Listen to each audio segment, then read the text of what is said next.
Our second speaker of the day is Hamza Akhtar, and he's going to be talking about how to architect a predictive maintenance solution. So thanks for being here. Thank you, Kelsey.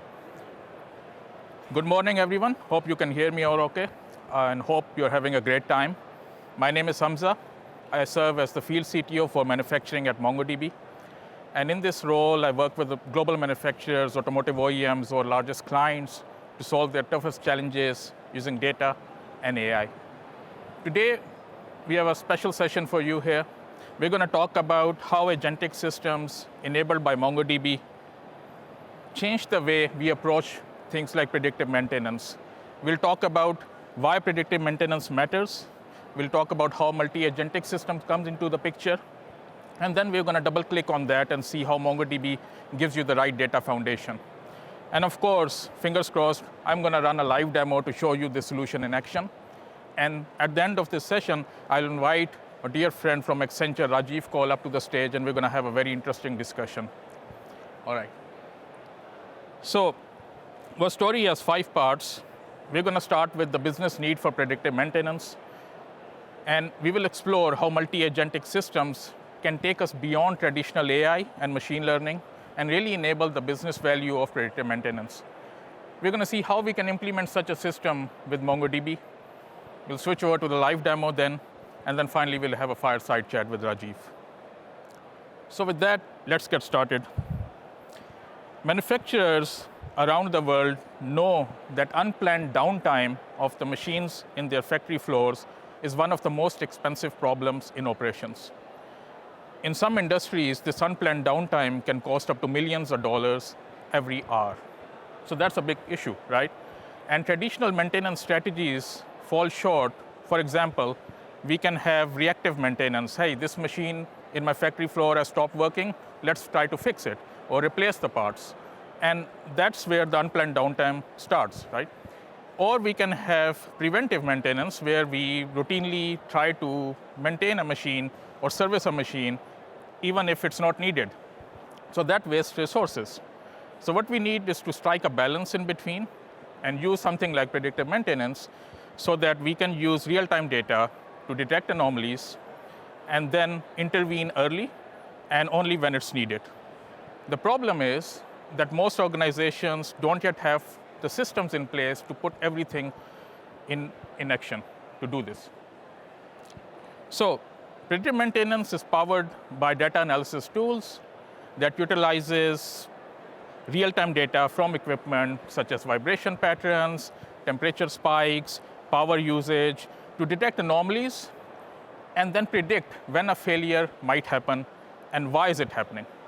So instead of sending a technician every 30 days to fix a machine, we can only trigger maintenance when it's needed.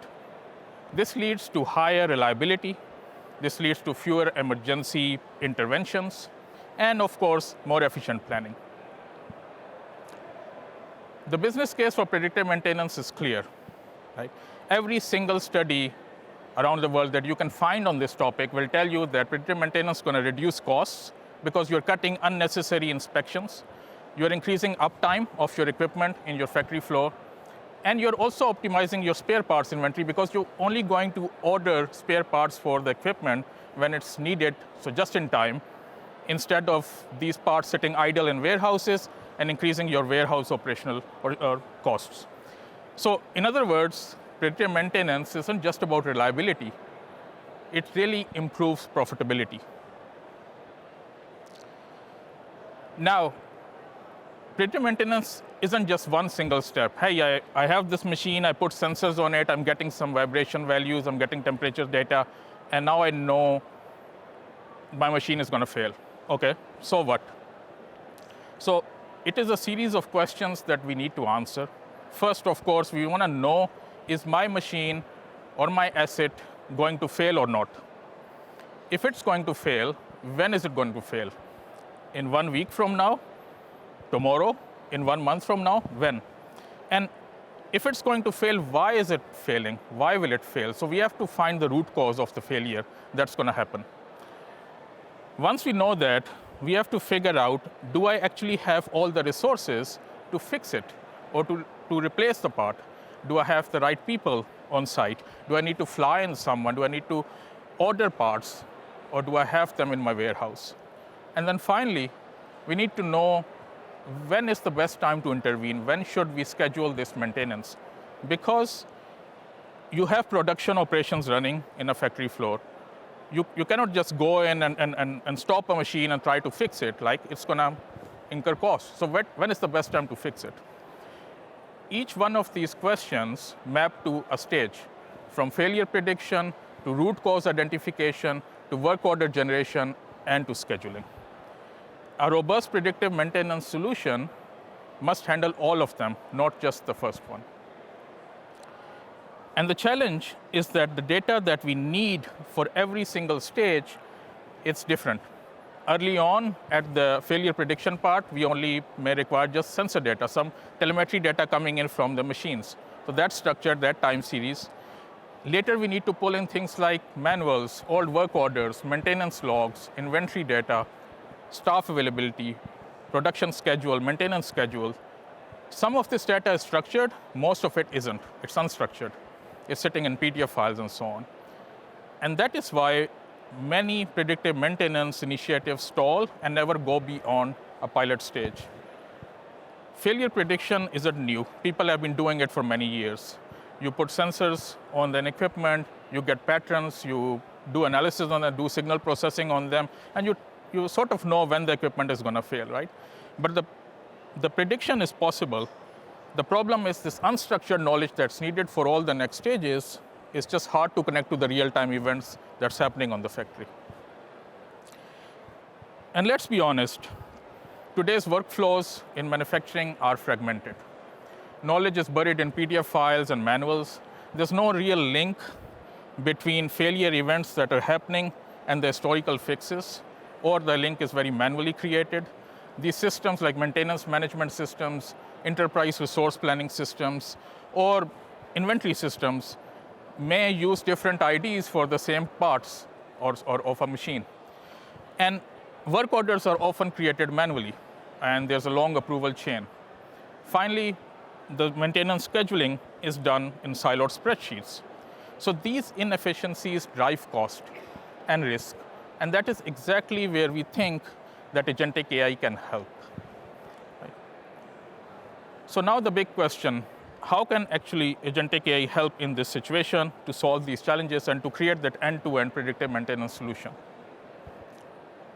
Before we go into that, let's talk about use of AI agents in manufacturing operations. A lot of people, when we talk to them about AI or generative AI, they immediately picture a chatbot or a LLM model sitting in the cloud. And yes, that's useful, and that's absolutely true. But we're not here to talk about chatbots.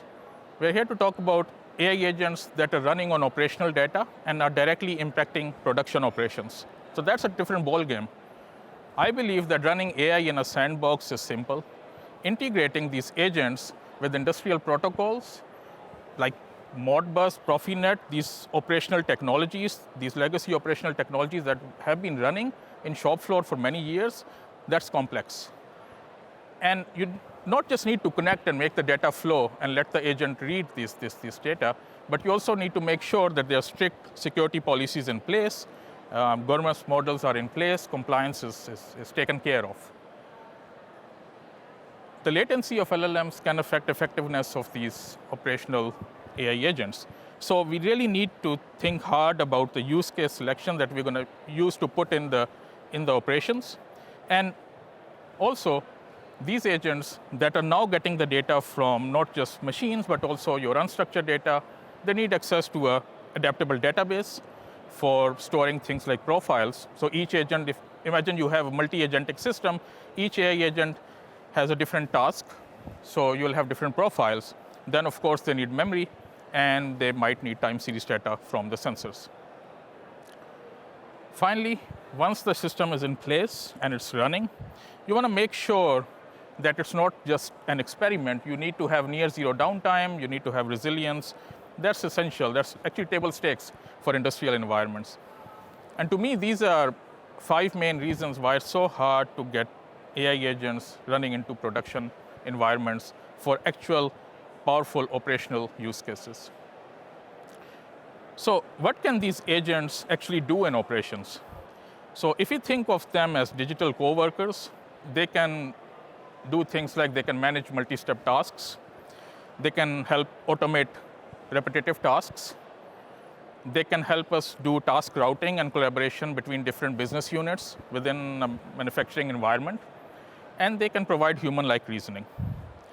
On the business side, these capabilities that are listed from easy to hard, they translate into actual practical use cases for manufacturing, such as helping us with production scheduling, helping us with supply chain orchestration, work order routing, generating quality inspection reports, or doing context-aware maintenance assistance. In today's demo, we're going to focus on the human-like reasoning part. We'll see a multi-agentic system that will do machine diagnostics, that will do root cause identification, that will generate work orders, and schedule that work order, end to end. Once we have identified our use case, we want to see that it should operate at scale. It shouldn't be a science experiment in the end. Scaling agents is not trivial, as we all know. These agents have to unify data across formats, across different data silos, so that they can do real-time decision making. They need to handle many different concurrent requests at low latency, and that can often overwhelm legacy databases and systems in place. And because we are dealing with sensitive data, for our use case at least, we want to know, or we want to make sure that governance and compliance is in place properly. That is why you need a data platform to run this multi-agentic system that can handle all of this. And if you don't have such a data platform, even the best LLM in the world won't succeed. Most companies that I work with start with a chatbot using retrieval augmented generation. And that's a good first step. You have an AI assistant, you have a chatbot, you ask a question, it replies back. And then what you want to do is you want to mature your agents. And as you mature your agents, the use of the data that the agents require also increases. So from a simple chatbot, we can create a single task agent. This agent is root cause identification agent, and it specializes in finding why a machine is going to fail. Then we go to a supervised agentic system, where we have one supervisor agent that's handling different agents, and they're all working together. The root cause identifier agent passes its output to work order agent, and then to scheduling agent, and so on. And finally, we can have collaborative and networked multi-agentic system. So this is an evolution from single task assistance to collaborative multi-agentic platforms. And that's what unlocks real business value. And we can have human in the loop at every single stage for supervised agentic systems or networked multi-agentic systems. As the maturity of this AI system or agentic system grows, so as the use of structured and unstructured data increases. So today we're going to build a supervised agentic system here. Before we jump into the actual solution architecture for the system, let's talk about why MongoDB, because we're going to use each and every one of this feature that MongoDB Atlas offers into our solution. MongoDB provides you with the right ingredients that this system needs. There's a document data model for flexible schemas. I shared the different types of data that we're going to deal with today in an earlier slide, from time series data to relational information, to hierarchical information, to unstructured data. We can model it using document data model. Time series collections will help us store time series data coming in from machines in a very highly compressed and optimal format. We'll have vector search to search through the unstructured data, the embeddings, and performing these high precision semantic queries. We have full text search to do the same for structured data.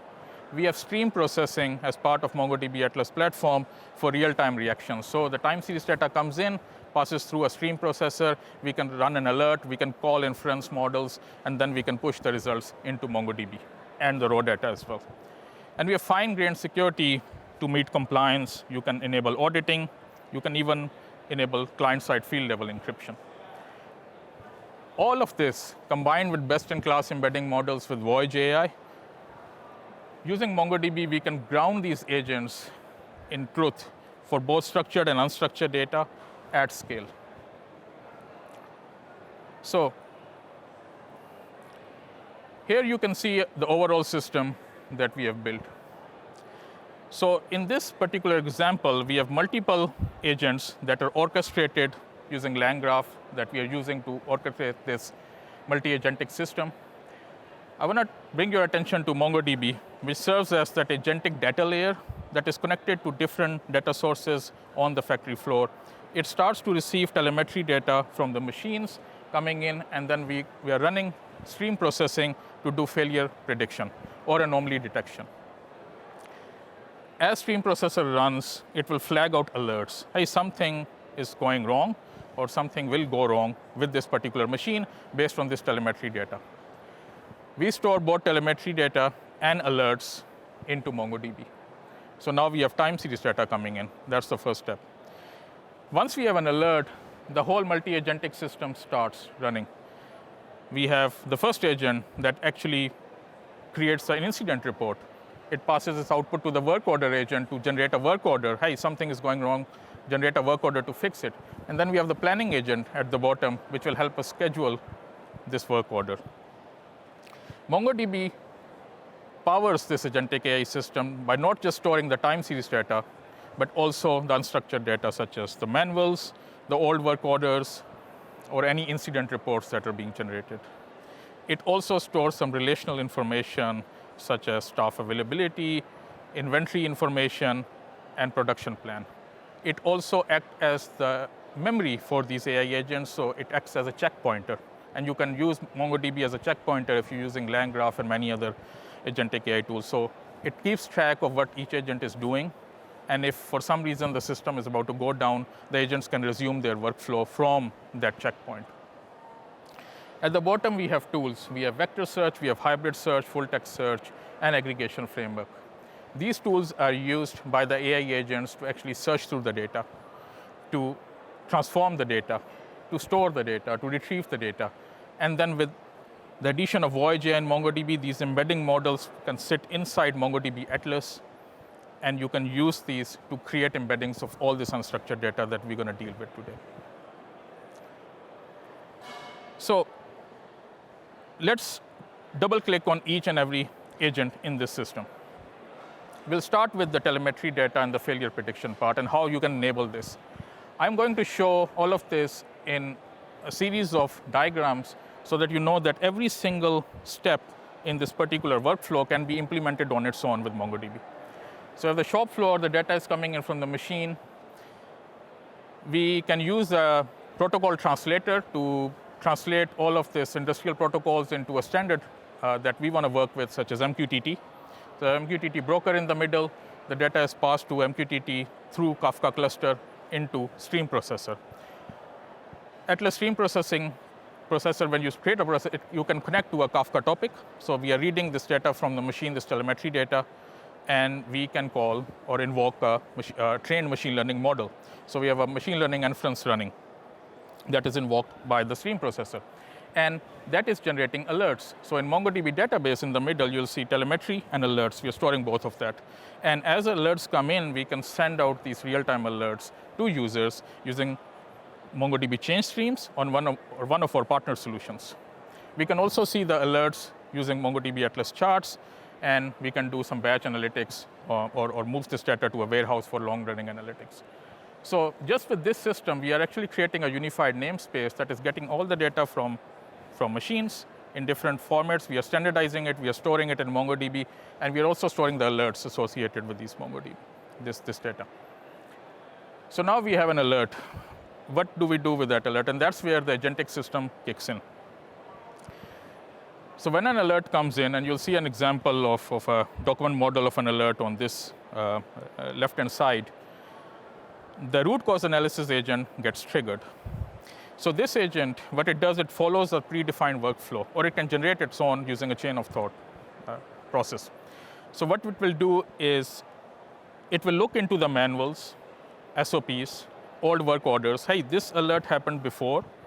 So it will look into past or historical data and figure out why this alert is happening and what is the root cause of this alert. Because if you've worked in these systems before, you know that a lot of times when you get these alerts, these error codes, they don't mean anything on their own. You need to really find out, like, okay, why is this happening? This high vibration is happening in this machine, why?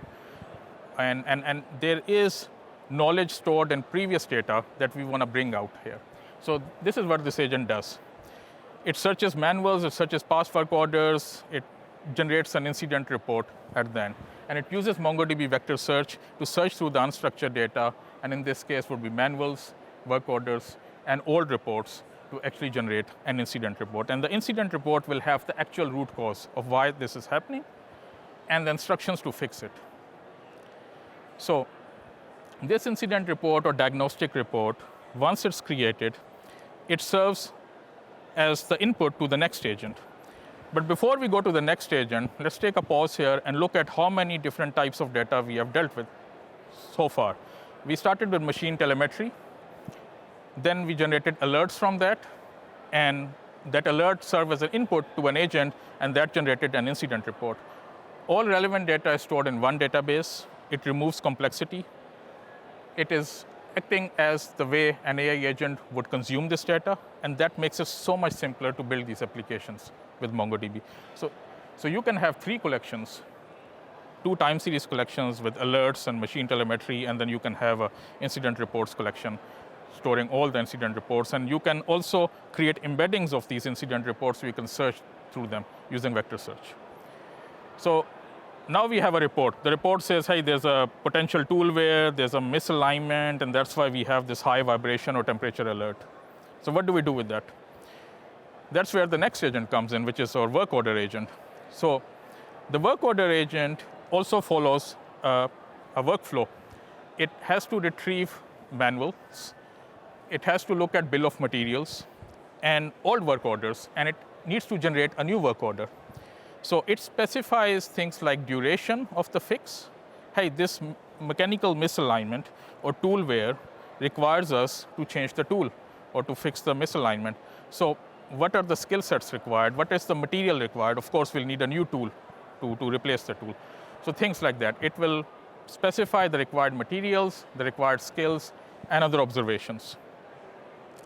So once we have a work order, a human in the loop can validate the draft before releasing it, right? So that reduces the manual effort of ticket creation.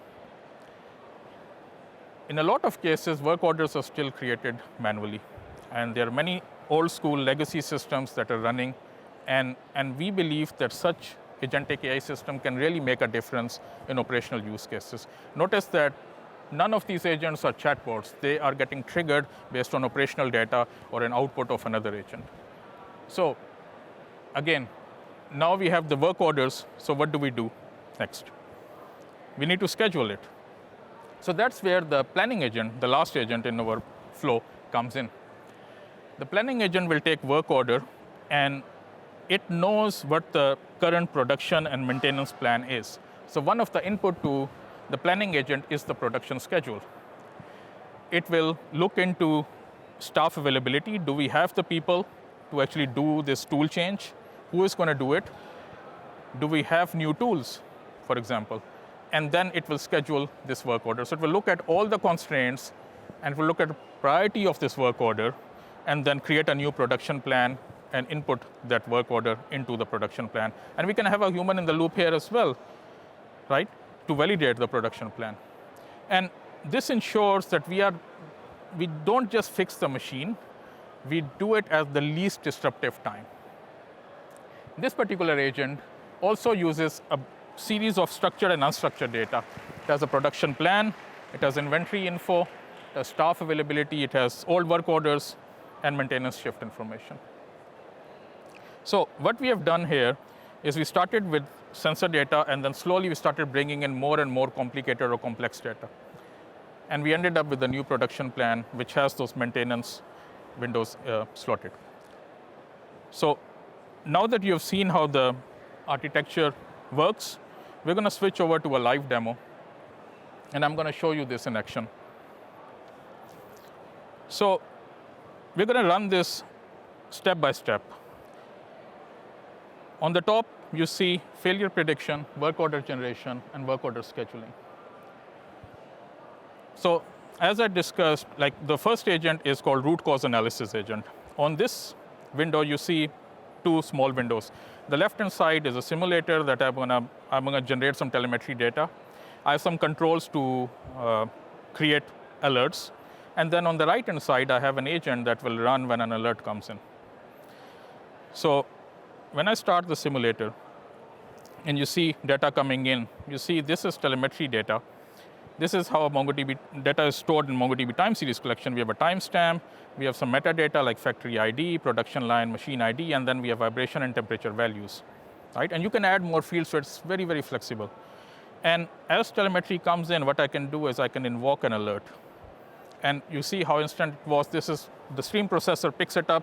Hey, there's a above threshold, and it creates an alert. And as an alert comes in, the operational agent starts running. It retrieves manuals, it looks at old work orders, it retrieves interviews, and it generates an incident report. So just in this flow, you saw how we move from time series data all the way to an actual incident report. We have alert here that looks something like this. There's high vibration, and this is an error code that looks a bit cryptic. So we want to make sure we know what it means. So that's what the incident report shows. It gives us a root cause that, hey, there's a bearing misalignment and some mechanical imbalance in the machine. And all three of this data or data types are stored in MongoDB in one database, and they all look different. We have time series data on the left-hand side, and we have this hierarchical information with some metadata on the right-hand side. And then we have, within this document, we also have repair instructions, right? So this is the first step. We know what the root cause is. It's here for this particular error code. This incident report is picked up by the second agent. And as I click on continue workflow, the next agent will take this incident or diagnostics report, and it will look at old work orders. Hey, how have we fixed this thing in the past before? It's using vector search to do that. And it's going to generate a new work order here. And this is what the new work order will look like. Hey, for this machine, we need to resolve this high vibration, and maybe make it a bit smaller. And what are the required skills needed? What are the required materials needed? And it also gives a proposed start time. Now this is interesting. This agent doesn't know what's the production schedule like or what it looks like. But based on previous work order, it knows what is the estimated duration date, because that's how long it took. And it just gives a proposed start time that's very, very urgent. But it's just a proposal. So this work order goes into the third agent, which is our scheduling agent. And this agent will actually look into the production schedule, look into inventory availability, staff availability, and schedule this work order, right?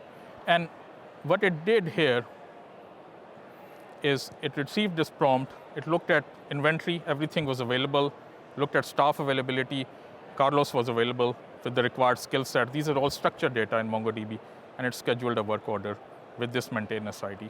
Now we can have a human in the loop that will verify it, and then it can be released into production. So now we have an actual work order coming in. And it's over here.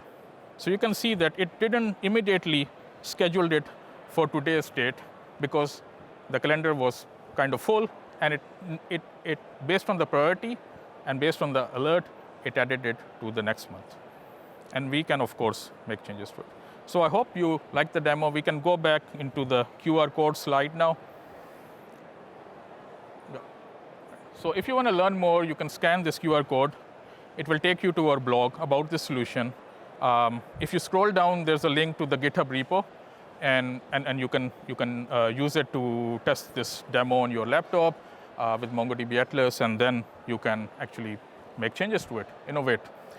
So, but we are not done. It's my pleasure to invite Rajeev from Accenture come up on the stage and talk to us about his journey with MongoDB. Come on, Rajeev. All right, thank you. Thank you. All right, perfect. Yeah, awesome. And thank you for joining us today. Yeah, of course. Can everybody hear? Okay? Yeah. All right, great. So you've been with Accenture for many years, 20 years? A little more than that, little more, 22. So just share your journey with us and how's partnership with MongoDB been like? Yeah, so I've been with Accenture 22 years. Big chunk of that, Mongo has been around. I look after our software engineering business within Accenture here. And as software engineering has evolved, I think Mongo has been there along the way. And now, using them for a lot of the AI solutions that we have as well, whether they're sort of vertical solutions like you have there for predictive maintenance, or some horizontal solutions, SDLC optimization, contact centers as well. So there's a tremendous amount of use cases that we're bringing Mongo together with. So today we saw a very specific use case of predictive maintenance in manufacturing. Yeah. But I believe at the end of the day, it was a way to reduce risk and also help reduce many steps in a particular operation. I think the same principle can be applied into software development lifecycle. Oh, yeah. So talk to us a bit more about that. I was thinking the same exact thing. In fact, predictive maintenance is a big thing of software operations as well. As you said, the agents that you have, the root cause analyzer. So we have a tool called GenWizard at Accenture. Operations and maintenance of IT systems is probably one of our biggest businesses that we have in Accenture. And we have a tool, GenWizard, that we use at our clients to do a lot of this. And in there, we actually have root cause analyzer agents in there. We have other agents, change impact analyzer, knowledge transition. A lot of the agents that we can see can bring a lot of value.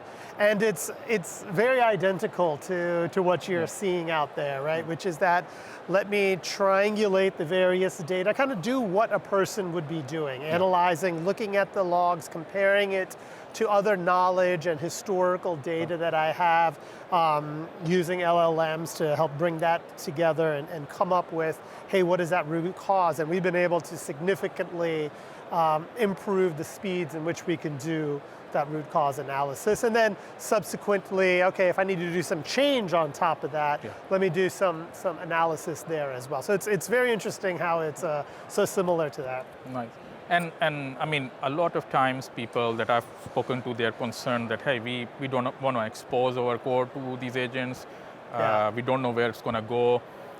This is new for us. So as you at Accenture, as you are leading the engineering practice and then software engineering practice, how do you advise your clients to put the right governance models in place, work on compliance and security for when these systems come in? So we have a responsible AI framework that we use, and of course, different today. I mean, we're all transforming right now with this. We can see with you guys and all the partners that you have out here.